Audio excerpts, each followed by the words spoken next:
প্রিয় ভিউয়ার্স, আজকে আমি আপনাদের মধ্যে নিয়ে এসেছি একটি প্রেসার কুকার। আমরা অনেকেই প্রেসার কুকার ক্রয় করে থাকি, তো ক্রয় করার পরে কিভাবে এটাকে সেটিং করতে হবে সেটা আমরা জানি না। তো আজকে আমি আপনাদের মধ্যে নিয়ে এসেছি কিভাবে প্রেসার কুকার সেটিং করতে হবে। তো প্রথমে যে মেটেরিয়ালস এখানে রয়েছে, প্রথমে আমরা দেখতে পাচ্ছি একটা বুক রয়েছে, ডিটেলস বুক। এখানে যাবতীয় বিষয় রয়েছে, প্রেসার কুকারে যাবতীয় বিষয় রয়েছে, কিভাবে কি করতে হয়, রান্না করার পূর্বে কত সময় খাবার রান্নার প্রয়োজনীয় সময় নির্ধারণ করতে হয়, তরকারি সবজির নির্ধারণ সময়, মাছ মাংস নির্ধারণ সময়, সব কিছু এখানে ডিটেলস দেওয়া রয়েছে। তো এখন আমি যে বিষয়ে দেখাবো, এটা যে মেটেরিয়ালসের আমি বর্ণনা করবো, এটি হচ্ছে মেন বডি। প্রেসার কুকারের মেন বডি 5.5 লিটারের যে ক্লাসিক বডিটি দেখতে পাচ্ছেন, ভিতরের সাইড, বাইরের সাইডের মসৃণ। আর আমি যেখানে ধরে রয়েছি সেটি হচ্ছে হাতল।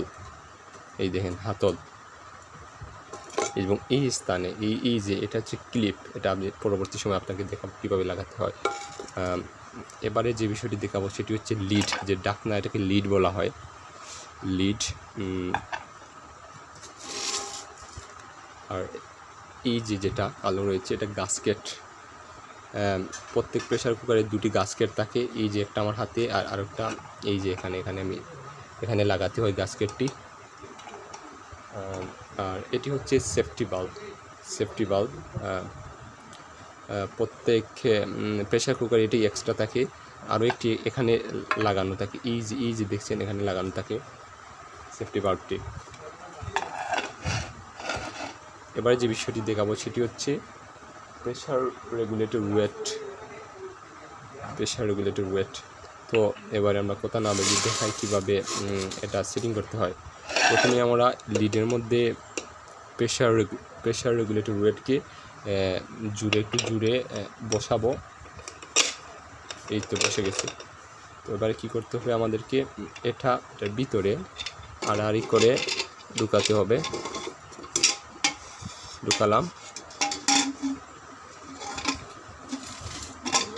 এই যে ঢুকানোর পর কী করতে হবে, এই যে এটা রয়েছে, এটা এখানে ঢুকাতে হবে।